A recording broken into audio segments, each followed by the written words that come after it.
March 5வது தேதி வரலாற்று நிகழ்வுகள்.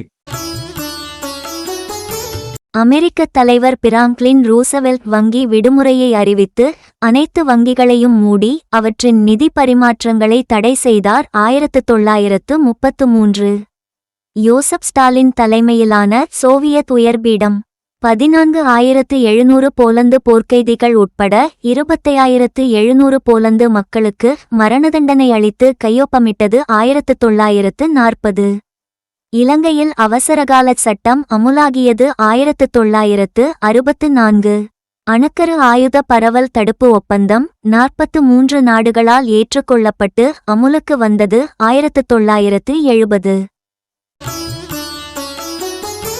சோவியத் விண்கலங்கள் வெனேரா 11, வெனேரா 12 மற்றும் செருமனிய அமெரிக்க விண்கலம் ஈலியோசு 2 ஆகியவற்றை காமா கதிர் வெடிப்பு தாக்கியது. 1979 ZX81 என்ற பிரித்தானிய வீட்டுக் கணினி அறிமுகப்படுத்தப்பட்டது.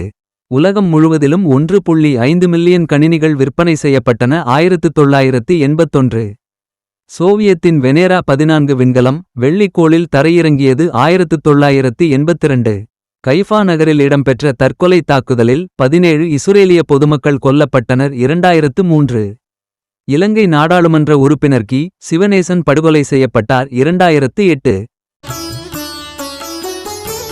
மடகாசுகரை இரீனா என்ற வெப்பவலயச் சூறாவளி தாக்கியதில் 75 பேர் உயிரிழந்தனர். 2012 யூடியோப்பின் புதிய தலைமை நிர்வாக அதிகாரியாக சூசன் போட்சிக்கி அறிவிக்கப்பட்டார். 2014 இந்தியா தனது உள்நாட்டு பிருத்வி-2 ஏவுகணையை ஒடிசாவிலிருந்து சோதனை செய்தது. 2016 பாரிஸில் உள்ள ஈபிள் கோபுரத்தில் ஒருங்கிணைந்த கட்டண இடைமுகத்தை UPI இந்தியா முறையாக அறிமுகப்படுத்தியது. 2024 கீழடி, பட்டணமருதூர் மற்றும் கரிவலம்பந்தல்லூர் போன்ற முக்கிய தளங்களில் மேலும் நிதியுதவி மற்றும் அகழ்வாராய்ச்சிகளை மாநில அரசு அறிவித்தது. 2025